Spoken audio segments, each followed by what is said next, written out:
Would you deserve it? Would you deserve this for Jesus that came? There's power in the blood, power in the blood. This is praise, this is sing. There's wonderful power in the blood. There is power like the working hand. The blood is the blood of the Lamb. The blood.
Padre, te damos gracias por bendecirnos, porque podemos reunirnos aquí para alabarte. Padre, para aquellos que aman la palabra de Dios, danos espíritu de entendimiento. Que ninguna de esta palabra caiga al piso, sino que tengamos entendimiento de tu palabra. Y mientras escuchamos esta palabra, que nuestros corazones se conviertan en tierra fértil. Y que podamos tener entendimiento y que podamos dar fruto. Fruto al 30, al 60 y al 100 por uno. Y que este tiempo sea un tiempo santo en el cual estamos siendo guiados por la palabra de Dios y por el resto de nuestras vidas. Te pido que podamos vivir una vida guiados por esta palabra y que seamos victoriosos en fe a través de esta semana y que podamos hacer el trabajo que Dios nos ha encomendado. Y mientras escuchamos la palabra de Dios, te pido que el Espíritu Santo esté en este santuario y que el Espíritu de Dios nos dé la gracia del entendimiento. Y oramos todos en el nombre de nuestro Señor Jesucristo. Amén.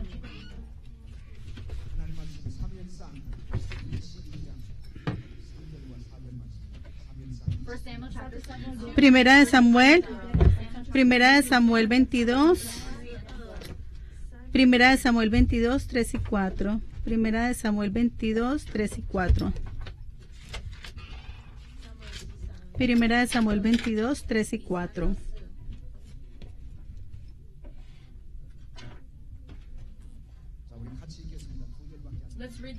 Leámoslo todos juntos, solo versículos. Primera de Samuel 22, 3 y 4. Le leemos en una sola vez. Y se fue David allí a Mizpa de Moab y dijo al rey de Moab: yo te ruego que mi padre y mi madre estén con vosotros hasta que sepa lo que Dios hará de mí. Los trajo pues a la presencia del rey Moab y habitaron con él todo el tiempo que David estuvo en el lugar fuerte.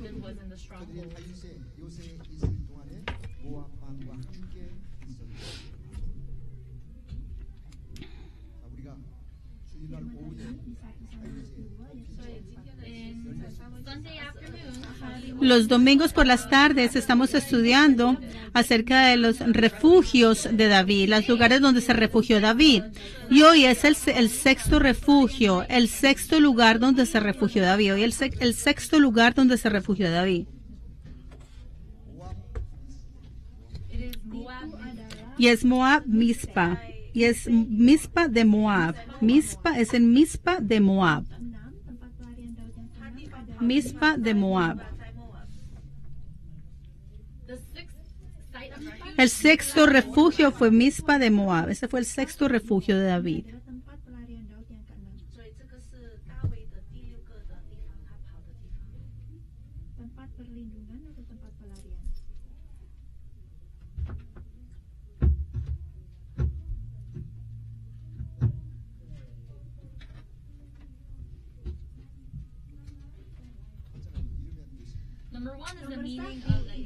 Número 1, vamos a ver el significado del nombre. El significado del nombre.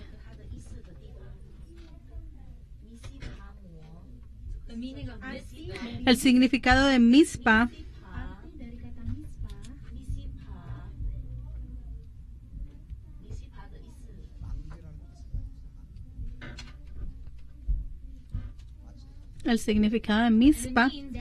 significa torre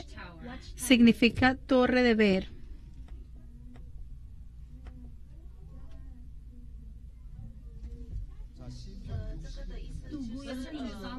Vamos a Salmo 61. Vamos a Salmo 61.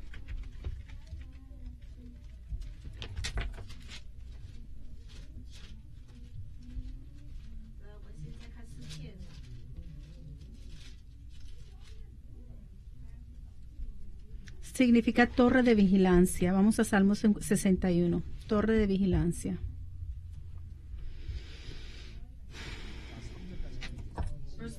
Verso 3. 61:3. Salmo 61:3. Porque tú has sido mi refugio y torre fuerte delante del enemigo.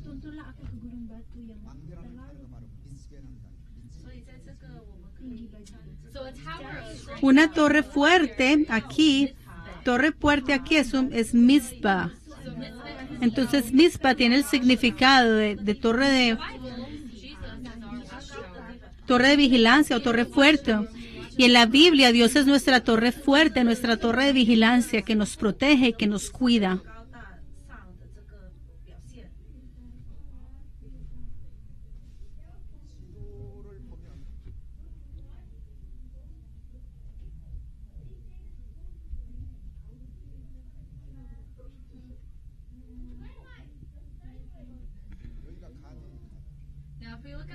Si miramos al mapa, aquí está Gad. Gad fue el cuarto lugar de refugio. De Gad fue Adulam.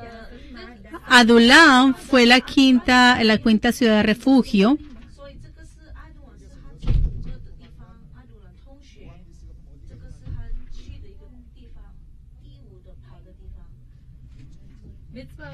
Mizpa de Moab o Moab Mizpa es la sexta ciudad de refugio. Está aquí, está muy lejos, de verdad está muy lejos de la quinta ciudad de refugio, está muy lejos la sexta.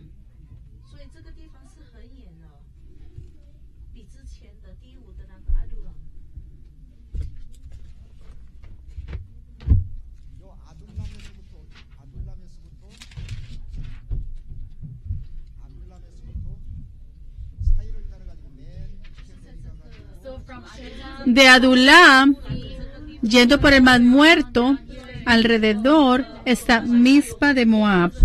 Y este es el sexto lugar de refugio, es el sexto lugar de refugio. Entonces, hasta ahora, todos estos lugares a los que fue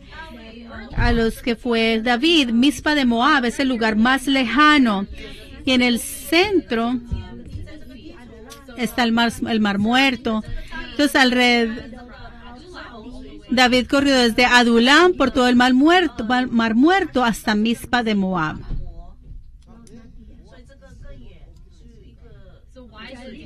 Entonces, ¿por qué David huyó a Mizpa de Moab? Por dos razones. Número uno, él huyó para poder entender la voluntad de Dios. Huyó para entender la voluntad de Dios o para buscar la voluntad de Dios. ¿Y cuál era la voluntad que Dios tenía para David? Para poder entender esta pregunta, para él saber cuál era la voluntad de Dios para él. Por eso fue que él huyó para Mizpa de Moab. Segundo, él huyó a Mizpa de Moab para permitir que sus padres fueran cuidados, para que fueran cuidados sus padres. David le pidió al rey de Moab que cuidara a sus padres. Vamos a leer el versículo 3, Primera de Samuel 22:3. Primera de Samuel 22:3, todos juntos. Y se fue David de allí a Mizpa de Moab y dijo al rey de Moab: yo te ruego que mi padre y mi madre estén con vosotros hasta que sepa lo que Dios hará de mí. Entonces miren acá. Cuando David fue a Mizpa de Moab, ¿con quién se encontró? Se encontró con el rey de Moab. Y David le dijo: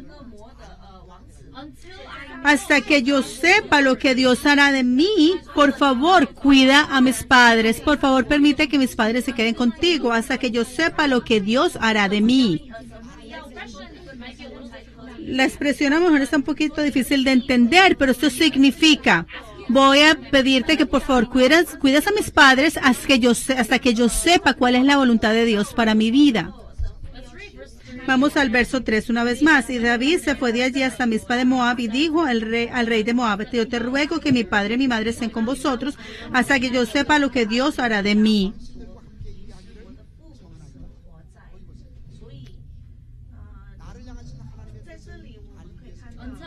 Hasta que yo sepa lo que Dios hará de mí, yo vine aquí, y hasta que yo sepa, por favor te pido que cuides a mi padre y a mi madre. Y el versículo 4 dice: los trajo pues a la presencia del rey Moab y habitaron con él todo el tiempo que David estuvo en el lugar fuerte. Entonces, por un periodo de tiempo, David permitió que sus padres fueran cuidados por el rey de Moab. David estaba en la cueva de Adullam con sus padres. Sin embargo, era una cueva, era un lugar peligroso, porque si los cogían, no había para dónde huir, no había para dónde correr, ni dónde correr. Entonces David se fue de la cueva de Adulam y se fue para Mizpa de Moab. Ahora Mizpa de Moab estaba muy lejos de Adulam, y al mismo tiempo el rey Saúl estaba en batalla. Entonces no podemos decir que este era un lugar seguro. Entonces David pensó y dijo, hasta que yo no sepa lo que Dios quiere para mí, yo quiero que mis padres estén seguros y que los cuide el rey Moab.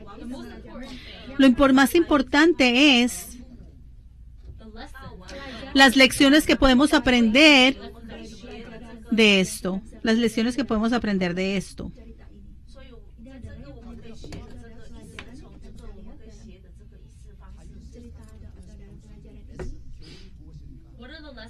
¿Cuáles son las lecciones que podemos aprender de Mizpa de Moab?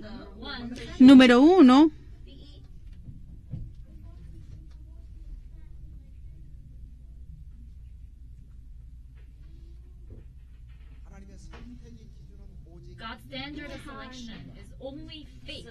El estándar de selección de Dios es solamente la fe. Lo que Dios utiliza para hacer una selección es la fe. El estándar que Él utiliza es la fe.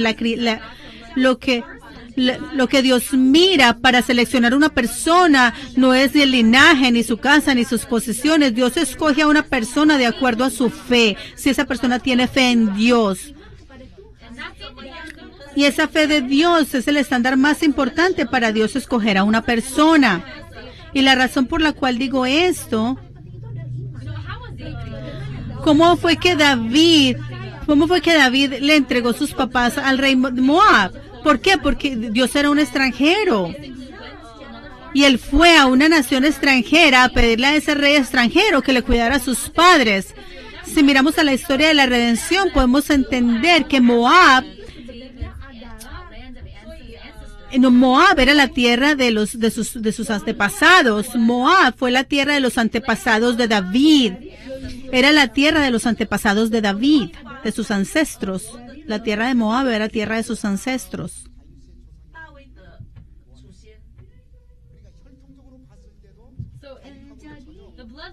Entonces, en el linaje podemos ver que esta tierra de Moab no era una tierra que estuviera desconectada con David, porque Moab es la tierra donde vivió su bisabuela, es la tierra donde vivió la bisabuela de David.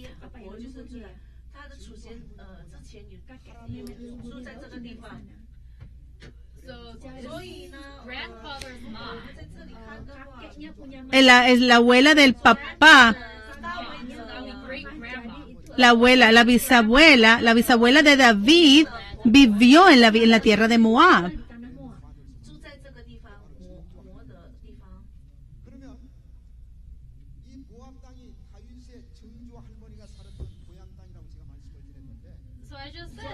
Entonces les dije que Moab era la tierra donde había vivido la bisabuela de David. Si miramos a la genealogía, podemos ver esto también. En la genealogía de David, que está en Lucas 4 del 18 al 22, en Lucas 4 del 18 al 22 encontramos la genealogía de Jesús. Y voy a condensar esto para que lo puedan entender mejor. Y está en Ruth capítulo 4, versículo 18 al 22. No en Lucas, sino en Ruth. La primera persona que aparece en la genealogía es Salmón. Salmón se casa con Rahab y tienen a Boaz. Está hablando de Ruth 4 del 18 al 22. ¿Y Boaz se casa con quién? Boaz se casa con Ruth, la moabita, y tienen un hijo que se llama Obed. Y Obed tiene a Isaí y luego tiene a David. Entonces miramos esto. Entonces Salmón se casa con Rahab y tienen a Boaz. Bueno, entonces aquí Isaí es el papá de David. Obed es el abuelo de David. Obed, el abuelo de David.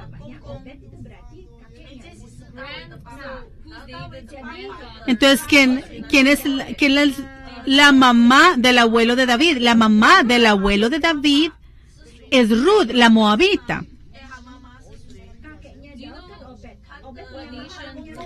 ¿Saben ustedes de qué nación era Ruth? Ruth era una moabita, ella era de Moab. La tierra de Ruth era Moab, ella era una moabita. Vamos al libro de Ruth, vamos todos al libro de Ruth.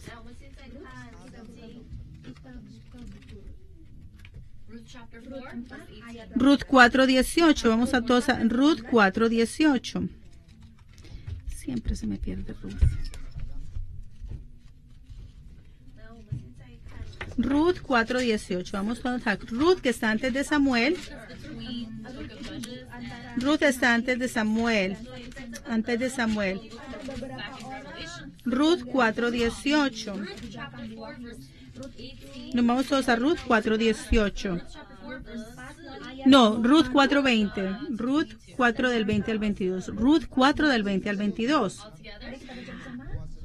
Aminadab engendró a Nazón, y Nazón engendró a Salmón. Salmón engendró a Boz, Boz engendró a Obed, Obed engendró a Isaí, e Isaí engendró a David. Si miramos aquí, los nombres de las mujeres no están escritos, pero si miramos a Mateo 1, los nombres de las mujeres están escritas. Vamos a Mateo 1:5. Vamos todos a Mateo 1:5. Salmón fue el padre de Boaz. ¿Por quién? Por Rahab. Booz fue el padre de Obed por Ruth. Y Obed el padre de Isaí. Isaí fue el padre de David. Entonces, el papá de David era Isaí, el abuelo de David fue Obed, y la mamá de Obed era Ruth. Entonces, Ruth es la bisabuela de David. Ruth es la bisabuela de David. La tierra natal de Ruth era Moab. Vamos a Ruth 1.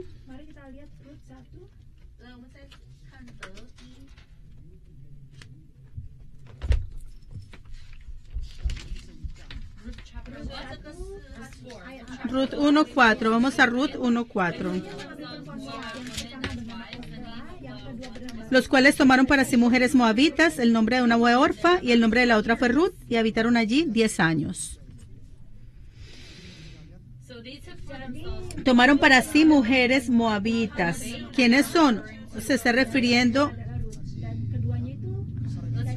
Vamos al verso 2. Vamos a Ruth 1:2. El nombre de aquel varón era Elimelech, y el nombre de su mujer Noemí, y el nombre de sus hijos fueron Malón y Kelión, afretos de Belén de Judá. Llegaron pues a los campos de Moab y se quedaron allí. Entonces Naomi, el esposo de Naomi se muere, de Noemí se muere, el esposo de Noemí se muere, pero ella tenía 2 hijos, Malón y Kelión.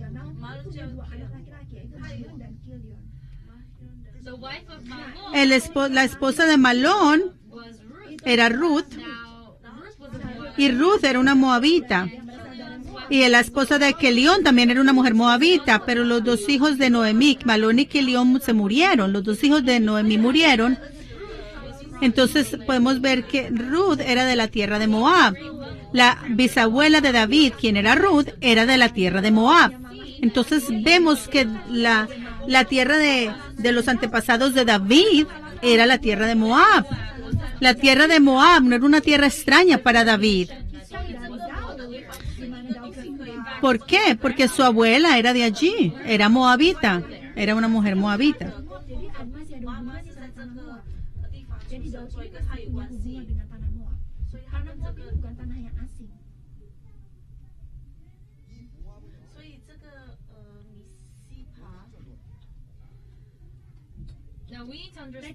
Debemos de entender quién es Moab. Lot, tenemos que entender lo que es Moab. Vamos a ir a Lot. Lot tuvo 2 hijas.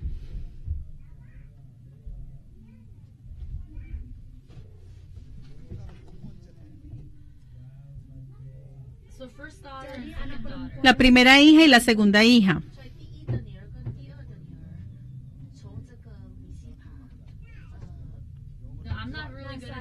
No estoy muy bueno para el inglés, pero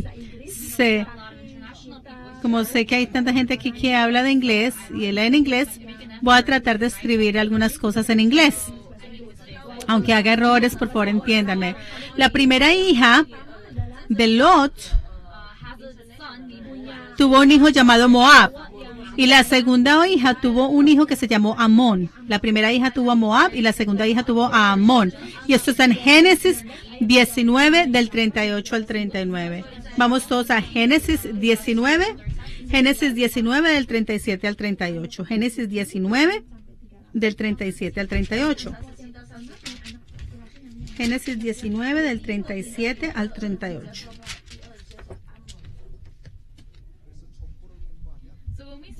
Cuando estudiamos la genealogía, podemos entender la misteriosa providencia de la historia de la redención.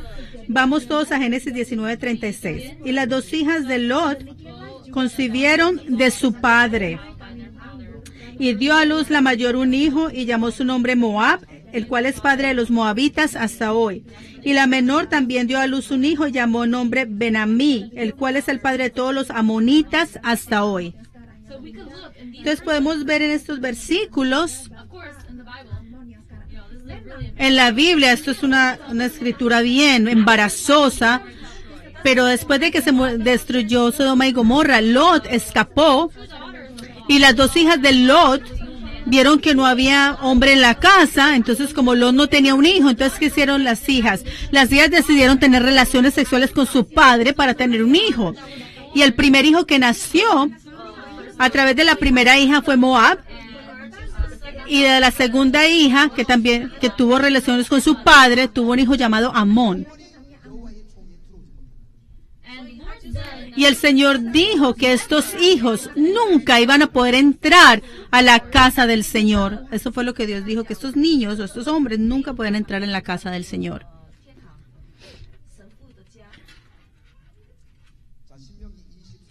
Deuteronomio 23, del 1 al 3. Vamos juntos, Deuteronomio 23. No entrará en la congregación de Jehová el que tenga mayugados los testículos o amputados su miembro viril.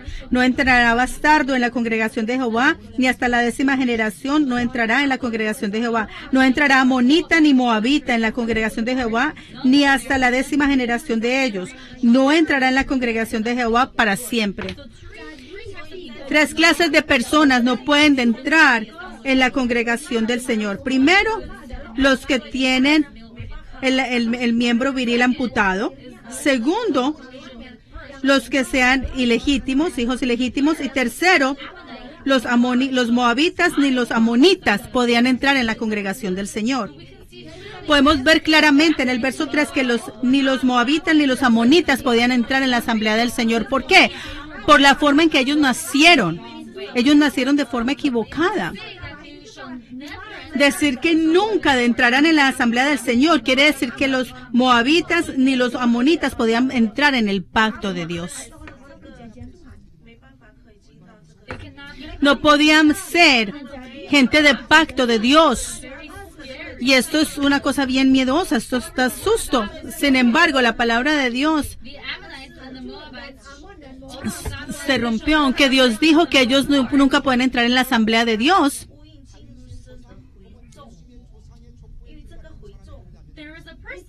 Hay una persona que sí entró a la genealogía de Jesucristo, y esa fue Ruth. Entonces Ruth es una gran persona, ella fue una persona maravillosa, era tan maravillosa que pudo quebrantar la palabra de Dios. Y entendemos que ella era una moabita. Porque de acuerdo a la palabra de Deuteronomio 23:3, el Señor dice que ninguna moabita puede entrar en la asamblea de Dios. Sin embargo, ella pudo entrar a la genealogía de Jesucristo. Esto quiere decir que ella vino a ser parte de la asamblea de Dios. Ella vino a ser parte del pacto de Dios. Los moabitas nacieron de una forma equivocada.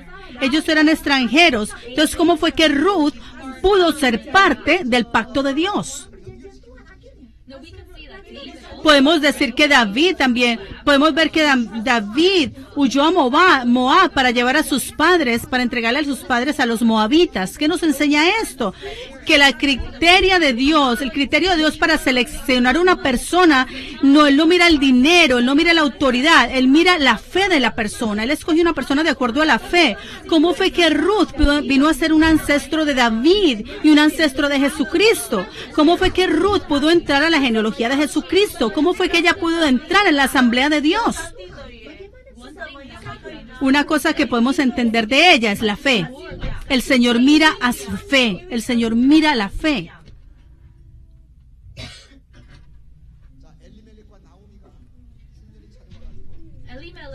Elimelech y Noemí, como había un hambre en Belén, ellos se mudaron a Moab. Noemí y Elimelech se mudaron a la tierra de Moab. Ellos inmigraron a una nueva tierra que era la tierra de Moab. Pero en esos 10 años que estuvieron allí, a Noemí se le murió el esposo y luego se le murieron los 2 hijos. Lo único que quedaron fueron 3 viudas. Noemí, que era viuda, Ruth quedó viuda y Orfa, que también quedó viuda, la otra nuera. Orfa.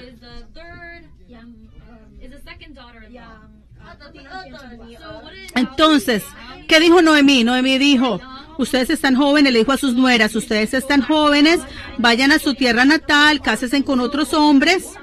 Entonces Orfa dijo, sí, está bien, y Orfa se fue a su tierra natal, pero Ruth no quiso irse. Ruth dijo, vamos a ver cuál fue la confesión de Ruth cuando Noemí le dijo que se fuera para su tierra natal. Vamos a Ruth 1.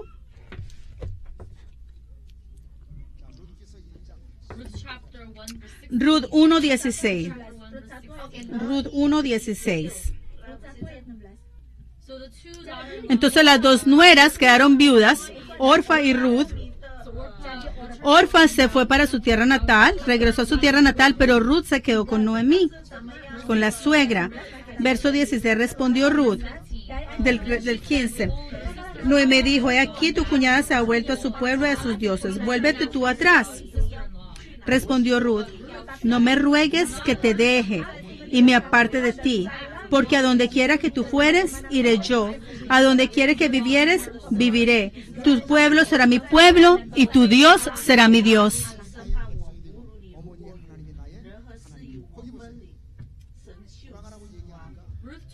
Ruth, Noemí le dijo a Ruth que se fuera para su tierra natal, que se fuera a su casa a adorar a sus dioses. No simplemente le estaba diciendo, váyase y váyase de regreso a su pueblo. Cuando ella le dijo, váyase a su pueblo y sirva a los dioses que usted sirve, eso tiene un significado.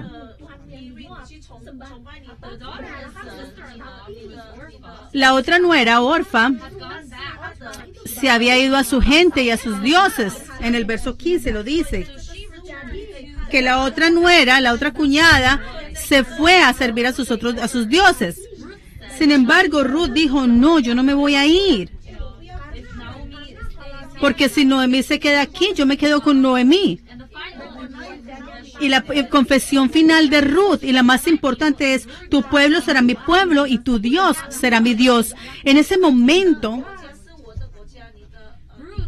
Ruth había aceptado al Dios de Noemí como su Dios. Y esto no es un incidente cualquiera lo que vemos acá. Ruth era una mujer moabita. Y ella servía a sus propios dioses. Sin embargo, ella dijo, yo voy a dejar a un lado mis dioses y voy a adorar el Dios de Noemí. Y creo que hasta Dios mismo quedó impresionado con la confesión de Ruth. Y ella no regresó a su tierra natal. Siguió a Noemí cuando Noemí se devolvió para Belén. Y en Belén, ¿a quién conocen? Se conocen a Boaz, se encuentran a Boaz. Y Boaz era un hombre muy rico, También era primo de Noemí.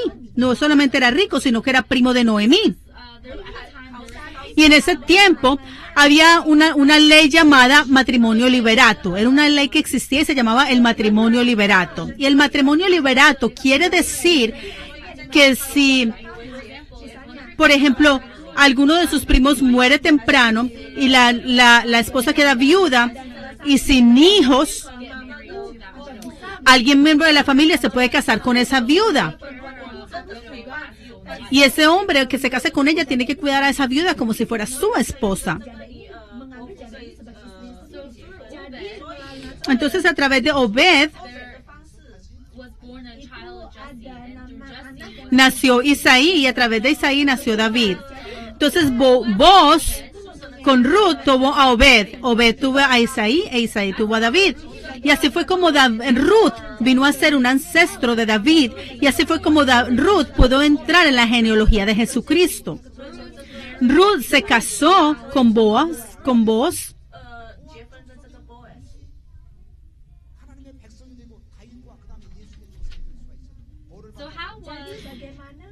Entonces, ¿cómo fue que Ruth pudo convertirse en un ancestro de David? ¿Cómo fue que ella pudo entrar en la genealogía de Jesucristo, aunque era una moabita? ¿Por qué? Por la fe. Dios considera el linaje importante, pero lo más importante que el linaje de sangre es la fe. El linaje de sangre, si Dios nos fuera a considerar a nosotros por el linaje de sangre, no podíamos ser hijos de Él porque no somos judíos. Sin embargo, nos convertimos en hijos de Dios, pero por fe. No por el linaje de sangre, sino por fe. Y aunque esta explicación no aparece en la Biblia, pero ¿cómo fue que David pudo huir a la tierra de Moab? Si miramos a todo eso, podemos entender el por qué David fue a Moab. Y es porque la tierra de Moab era la tierra de su bisabuela. Por eso él pudo confiarle sus padres al rey de Moab. Porque había una relación de sangre con el pueblo de Moab. Y a pesar de que Ruth era una moabita, una extranjera, ella pudo ser parte de la genealogía de Jesucristo. ¿Por qué? Por la fe, fue por su fe. Por eso es que vemos uno de los himnos, las letras de uno de los himnos, dice que la fe, hay victoria en la fe, hay victoria en la fe. Hay un himno que dice que hay victoria en la fe. Entonces, aunque yo haya nacido, aunque así sea de una prostituta, o si yo sea un extranjero, el Señor nos escoge basándose en nuestra fe. Oro en el nombre del Señor que ustedes sean personajes principales, protagonistas en la fe.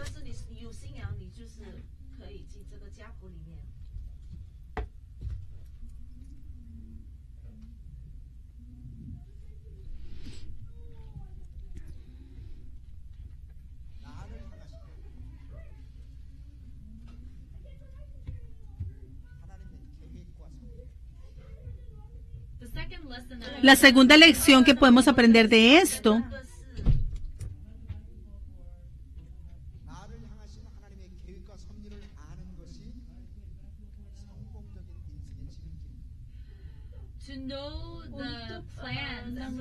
para conocer los planes y la providencia de Dios para mí.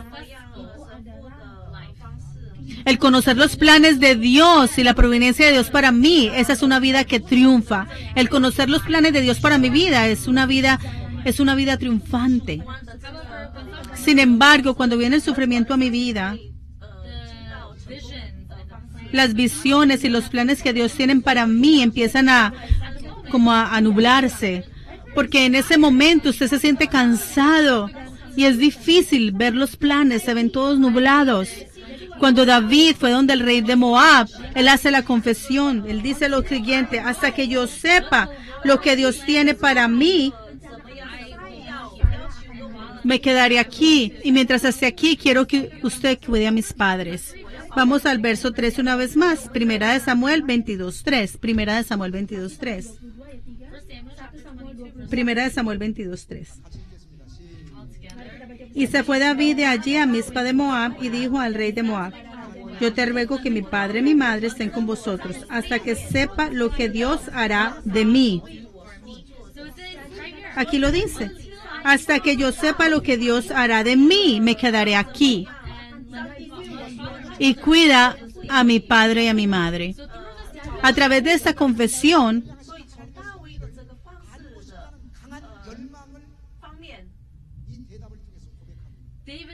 David está confesando a través de esta palabra que a él le gustaría saber cuáles eran los planes de Dios para su vida.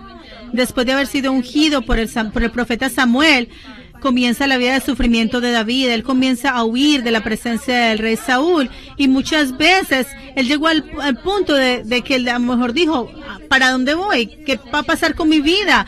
Me la paso huyendo de un lado para otro. A lo mejor él pensaba todas estas cosas, aún hasta sus padres. No podía ni cuidar a sus padres. No se podía cuidar a sí mismo, mucho menos a sus padres. Y sus padres, David no los podía cuidar. Por eso le pidió al rey de Moab que los cuidara.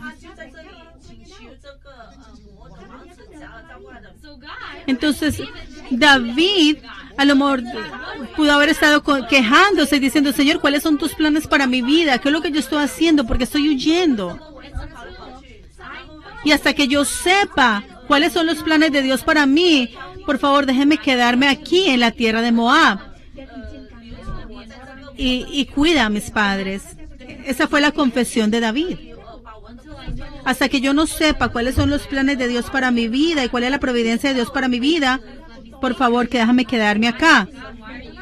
Dios, ¿por qué me estás haciendo que huya de la presencia de Saúl? ¿Qué es lo que tú tienes para mí? ¿Qué vas a hacer conmigo? ¿Será que eso solamente lo pasó David? No, también nosotros. Para nosotros poder vivir una vida de triunfo, el secreto es saber cuáles son los planes de Dios para mi vida. Y si nosotros vivimos una vida de acuerdo a los planes de Dios, vamos a vivir una vida de triunfo. ¿Creen esto? Para todos nosotros tenemos un plan. Hay un plan para cada uno de nosotros. Por ejemplo, cuando se creó este marcador, fue creado con un propósito. ¿Por qué fue creado este tablero? Para que nosotros escribir. ¿Para qué fue creado un micrófono? Para que se pudiera escuchar nuestra voz. ¿Creen ustedes que la gente de Dios, que fueron creados a la imagen de Dios, no tienen un propósito? No, hay un propósito y una providencia y un plan de Dios para cada uno de nosotros. Y necesitamos entender cuál es el plan de Dios para nosotros, para poder vivir una vida de triunfo.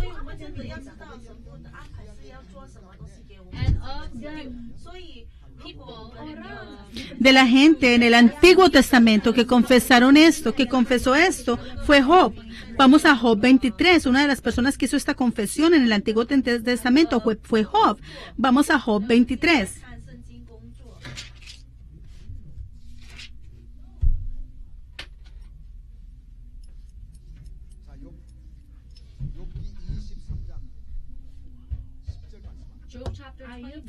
Job 23:10.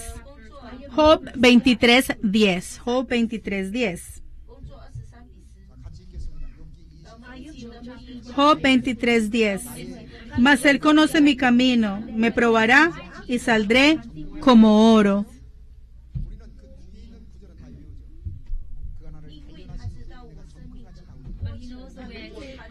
Mas él conoce mi camino, me probará y saldré como oro. Todos conocemos este versículo, pero antes de este versículo, podemos ver en el verso 9, en la primera parte la primera parte del versículo 10 dice, mas él conoce mi camino. O sea, él conoce nuestro camino. Aunque yo no conozca el camino, Dios conoce mi camino. Y esa fue la confesión de Job. Aunque no conozco mi camino, Dios conoce mi camino. Antes de yo nacer, si el Señor ya planeó mi vida antes de yo nacer, entonces, para poder vivir una vida triunfante es conocer el plan de Dios y vivir de acuerdo a ese plan de Dios para mí. Por ejemplo, si yo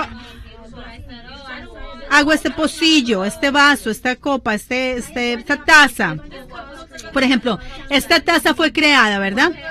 Y la taza dice, no, yo no quiero ser usada como taza, no quiero que pongan agua en mí, yo quiero ser algo que corta. Entonces, ¿yo qué le voy a hacer a este vaso? Yo lo partiría, lo quebraría. Por ejemplo, si la taza me dice, yo no quiero ser taza, quiero ser un micrófono. Entonces, ¿qué haría el que creó la taza? Va a decir, bueno, yo usted no lo necesito porque es que ese no es su propósito. Su propósito es ser pocillo, pero como no quiere, ya no lo necesito. Y lo mismo con Dios. Dios tiene un plan para cada uno de nosotros y necesitamos saber cuál es el plan de Dios para nosotros. Cuando Job hizo esta confesión, vamos al verso 13 y 14. Job 23, 13 y 14. Vamos todos a Job 23, 13 y 14.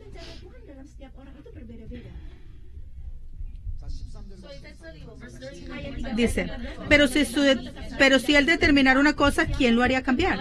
Su alma deseó e hizo. Él pues acabará lo que ha determinado de mí, y muchas cosas como estas hay en él. Pero si él determina su cosa, ¿quién lo hará cambiar? Dios. Él hace lo que fue asignado para cada uno de nosotros. Él no cambia de pensar. Los humanos cambian de pensar. Los humanos dicen, oh, yo voy a trabajar duro para la historia de la redención, pero luego sus caras cambian y ya no vienen ni siquiera a la iglesia.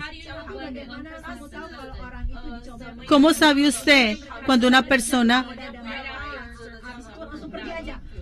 Hay personas que vienen a la iglesia y hasta se van antes de comer y no participan en comunión con los otros seres humanos ni nada? Los humanos...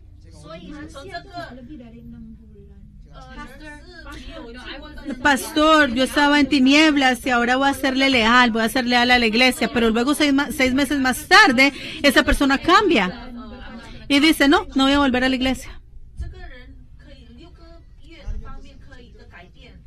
Sin embargo, los planes de Dios nunca cambiarán. Verso 13, pero si Él determina una cosa, ¿quién lo va a cambiar? Su alma deseó e hizo. ¿Quién va a parar el camino de Dios? Vamos al verso 14. Él pues acabará lo que ha determinado para mí, y muchas cosas como estas hay en Él. Él pues acabará lo que ha determinado para mí, y muchas cosas como estas hay en Él. Cuando Dios planea, no hay nadie que pueda prevenir su camino. Por eso tenemos que ser obedientes con Él. Por eso necesitamos ser obedientes. Cuando vivimos nuestras vidas, hay momentos en el que queremos vivir como queremos, como nos da la gana. Sin embargo, como si Dios decide que lo va a usar para cumplir la historia de la redención, entonces usted no va a poder salirse de sus planes.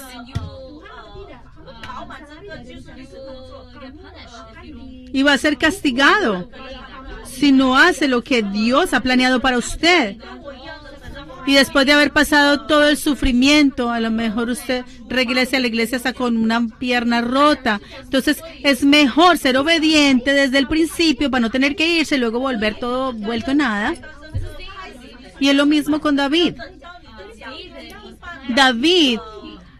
Para David se planeó que fuera rey. Sin embargo, él necesitaba ser entrenado. Y Dios permitió que David pasara por ese tiempo de refugio. Sin embargo, ese tiempo de refugio fue muy difícil. Él ni siquiera podía dormir cómodamente. Él no sabía cuándo iba a venir alguien y lo iba a capturar y lo iban a matar. Entonces David dijo, Señor, ¿qué es lo que está pasando? ¿Por cuánto tiempo voy a tener que vivir así? Pero hasta que yo no sepa cuál es su voluntad para mí, no me muevo. Y esa fue la confesión que Dios le hizo al rey de Moab. Y es lo mismo con nosotros, Señor, ¿qué planes tienes para mí? Para usted y para mí, los planes más grandes que Dios tiene para nosotros, el plan más grande que Dios tiene para nosotros, es que Él nos va a usar para la historia de la redención. Entonces, sea obediente. Señor, no quiero ser usado por ti, quiero vivir como yo quiera. Si usted dice eso, va a ser castigado. Si usted dice, yo quiero vivir como yo quiera, va a ser castigado. Y si usted es castigado y no se arrepiente y continúa pecando y siendo desobediente, Dios va a tomar su vida, se lo va a llevar. Una vida triunfante es una vida que sigue la voluntad de Dios. Para Dios, una vida que triunfa no es una vida que tiene dinero, o que tiene autoridad, o que tiene honor en la tierra. No. La vida más triunfante en esta tierra es la vida de aquel que ha vivido de acuerdo a la voluntad de Dios. Porque si usted vive una vida de acuerdo a la voluntad de Dios, ha vivido una vida de triunfo. Aunque esté viviendo en una casa pequeña, pagando renta en un lugar pequeño. Pero si usted tiene la palabra de Dios y vive bajo la voluntad de Dios, eso es una vida triunfante. ¿Creen esto? ¿Lo creen?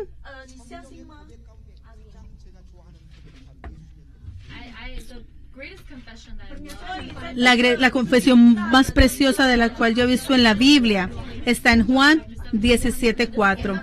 Y esta es la confesión de Jesucristo y oro que esta sea nuestra confesión. Juan 17. Y oro que esta sea su confesión. Juan 17:4. Esta es la confesión de Jesucristo y oro que sea su confesión.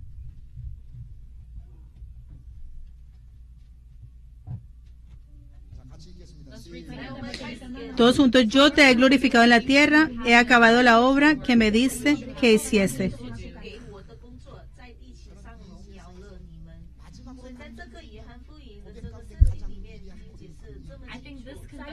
Pienso que esta es la confesión más grande que haya quedado en esta tierra y es la confesión de Jesucristo antes de morir en la cruz.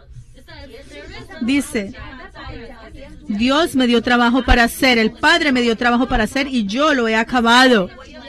Esto fue el plan y la providencia que fue dada a Jesús. En otras palabras, había un trabajo que Jesús tenía que hacer y por eso vino en esta tierra a morir.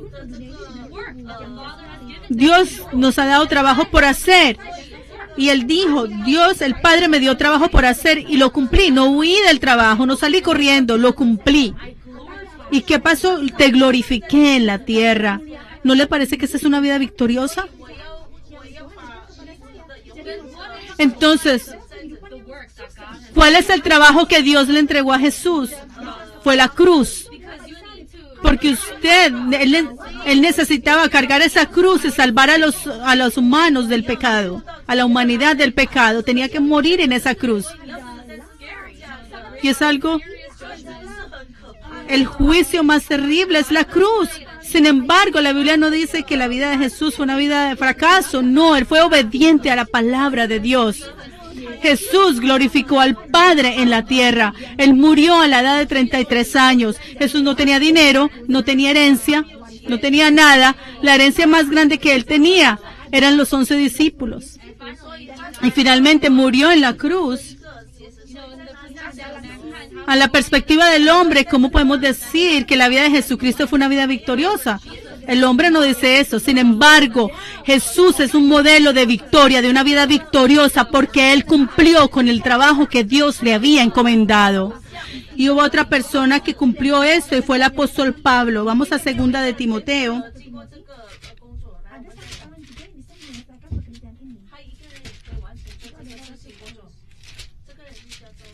Segunda de Timoteo 1 del 6 al 8. Por lo cual te aconsejo que vivas.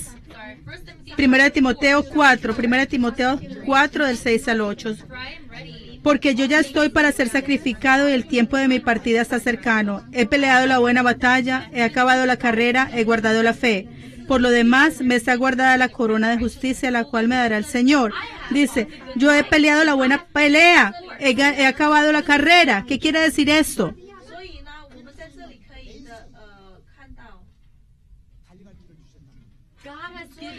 Dios nos ha dado una carrera. Le dio una carrera que el apóstol Pablo tenía que correr y él acabó esa carrera. Él mantuvo la fe. En la persecución, en la tribulación, tuvo que pasar mucho para guardar la fe. Él lo hizo y él cumplió la voluntad de Dios. Terminó la carrera, guardó la fe. Y su confesión final en el verso 8 dice, segunda de Timoteo 4:8, por lo demás me está guardada la corona de justicia, la cual me dará el Señor juez justo en aquel día. El apóstol Pablo estaba esperando por el regalo de Dios. Físicamente el apóstol Pablo era como un fracasado. ¿Se casó? No. ¿Tenía una casa? ¿Tenía herencia? No. ¿Fue su vida fácil? No, siempre lo perseguían. Después de haber creído en Jesucristo, lo único que tenía era persecución, persecución, persecución, y luego murió en un lugar, y le cortaron la cabeza. ¿Cómo podemos decir que el apóstol Pablo vivió una vida victoriosa? Sin embargo, en la Biblia dice que había una corona de justicia preparada para él. Esa es una vida victoriosa. Entonces, ¿cuál es una vida victoriosa? No es una vida en la cual vivimos como queremos. No, es una vida en la cual vivimos de acuerdo a los planes de Dios. Y es verdad. Por el resto de sus vidas. Digamos que si vivimos hasta que tengamos 80 años. ¿Cuánto nos quedan? Si usted tiene 60, le quedan 20. Si tiene 70, le quedan 10 para llegar a los 80. Si tiene 50, le quedan 30. ¿Cómo va a vivir el resto de su vida? ¿Lo va a vivir como usted quiere? ¿Pero qué planes tiene Dios para usted? Oro en el nombre del Señor que usted entienda los planes que Dios tiene para usted y viva de acuerdo a esos planes. David entendió esto en Mizpa de Moab.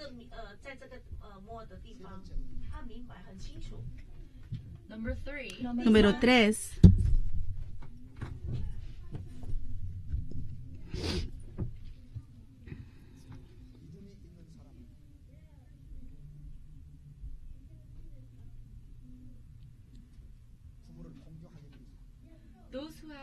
Aquellos que tienen fe honrarán a sus padres. Los que tienen fe honran a sus padres.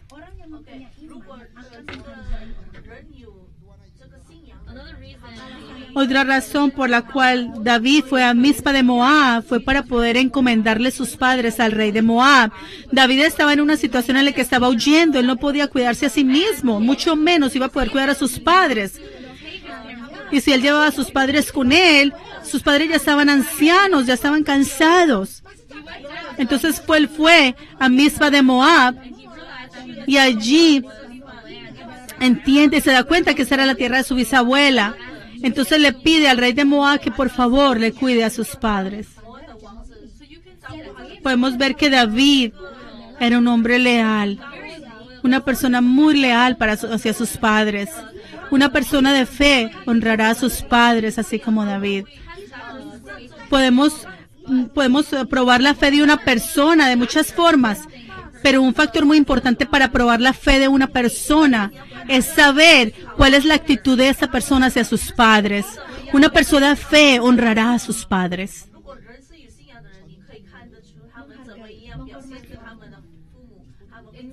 En Corea, la bendición tradicional de los coreanos es honrar a los padres, al papá y a la mamá. Y la Biblia también enfatiza en honrar al papá y a la mamá. Muchas personas dicen, no, eso no es importante, pero es muy importante. El quinto mandamiento de los 10 mandamientos es honrar a tu padre y a tu madre. El primer mandamiento, ese mandamiento con promesa, es los mandamientos del 1 al 4, es entre Dios y los hombres, pero del quinto al 10º mandamiento, es los mandamientos entre hombre y hombre, entre persona y persona, entre los seres humanos. Del 1 al 4 son las leyes que tenemos que guardar entre Dios y el hombre. Y los mandamientos del quinto al 10º son las leyes entre los seres humanos. Y el quinto mandamiento, que fuese el primero entre los seres humanos, es honrar al papá y a la mamá. Entonces el mandamiento más importante entre los seres humanos, sí, es importante honrar a nuestros vecinos y respetarlos, pero el más importante es honrar al papá y a la mamá. Y esa es la imagen y la actitud de un creyente de Cristo. Vivimos en América. Y en América es una nación muy independiente, es muy individualista. Sin embargo, necesitamos vivir honrando a nuestro papá y a nuestra mamá. ¿Creen esto? Porque si usted honra a su papá y a su mamá física, usted va a honrar a su Padre que está en el cielo. Honrar al papá y a la mamá en esta tierra nos guiará a honrar a Dios que está en el cielo. El que honra a su papá y a su mamá va a recibir 2 bendiciones. La primera, van a triunfar en la tierra. Van a triunfar en la tierra. Y segundo, van a vivir muchos años. Van a tener longevidad.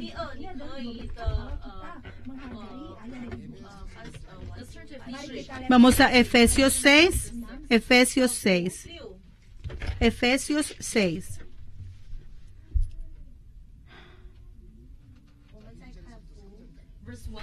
Del 1 al 3. Efesios 6, del 1 al 3. Hijos, obedeced en el Señor a vuestros padres, porque esto es justo. Honra a tu padre y a tu madre, para que es el primer mandamiento con promesa, para que te vaya bien y seas de larga vida sobre la tierra. Entonces, si usted obedece a sus padres, si usted honra a su papá y a su mamá, le va a ir bien en la tierra, le va a ir bien en la tierra. Pero hay muchos cristianos allá afuera que desechan a sus padres. Hay muchos cristianos que desechan a sus padres. Estos hijos solamente piensan en la herencia que les va a dejar sus papás. Y después de que mueren los papás, pelean por la herencia, pelean por lo que él dejó el papá o la mamá dejaron.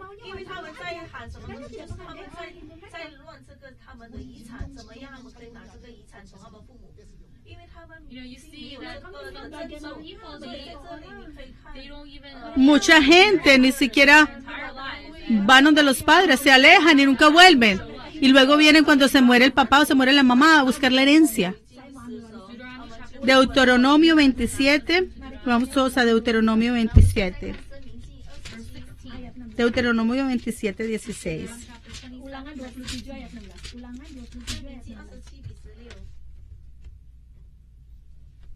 Deuteronomio 27, 16.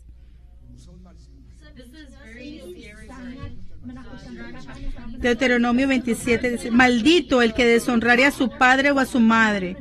Y dirá todo el pueblo, amén.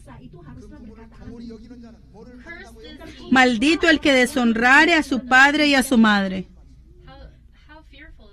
Qué temerosa es esta palabra. Primera de Timoteo 5:4. Primera de Timoteo 5:4.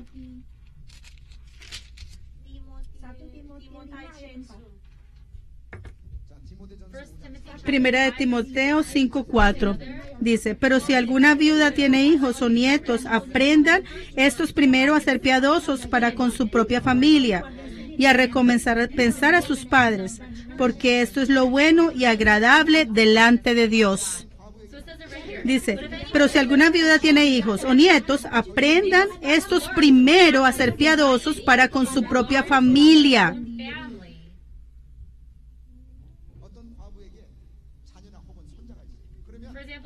Por ejemplo, si una viuda tiene hijos o nietos, lo primero que usted tiene que enseñarle a ese niño o a ese nieto es acerca de ser respetuosos con la mamá y el papá. Lo primero que se le tiene que enseñar a los hijos es honrar a la mamá y al papá. Porque esto es bueno y agradable delante de Dios. O sea que eso es lo que le agrada a Dios. Entonces usted y yo vamos a honrar a nuestros padres. Y el Señor que nos ha dado a ese papá y a esa mamá, vamos a honrarlos. Vamos a orar. Padre Dios, te damos muchas gracias a través de la palabra que hemos recibido hoy. Nosotros que nos hemos convertido en hijos tuyos, te damos gracias por permitirnos entender qué es lo que tenemos que hacer como hijos, y no solamente eso, sino que lo más importante que Dios ve no es las cosas materiales ni el linaje de sangre, sino que Él mira nuestra fe. Entonces solamente a través de la fe ayúdanos a vivir una vida que le agrada a Dios, y que no dejemos ir de esta fe y que podamos entrar finalmente al reino de los cielos. Oramos todo esto en el nombre de nuestro Señor Jesucristo con acción de gracias. Amén. Amén.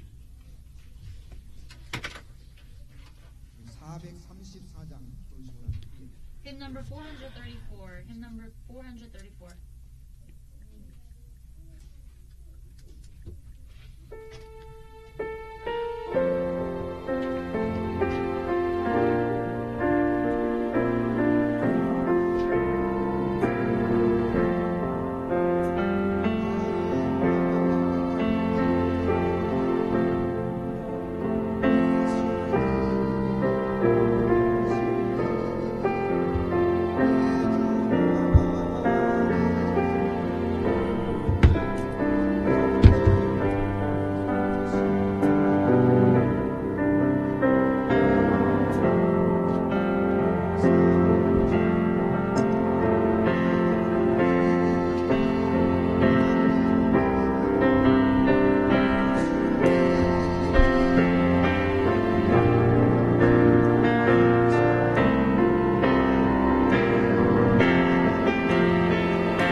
Comenzando el martes, vamos a terminar el servicio de madrugada.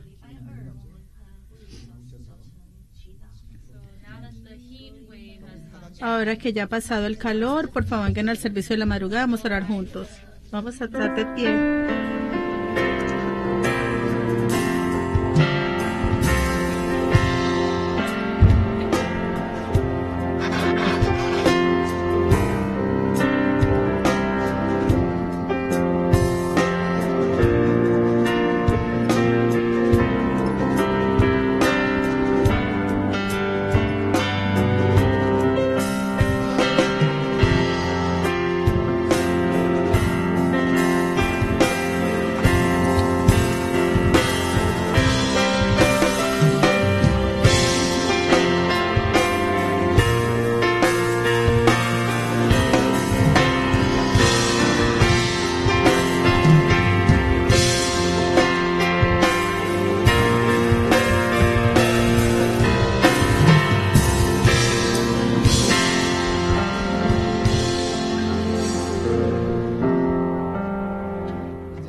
En este momento, que la gracia de nuestro Señor Jesucristo, el amor de nuestro Padre Dios, el trabajo, inspiración, llenura del Espíritu Santo, hasta el final,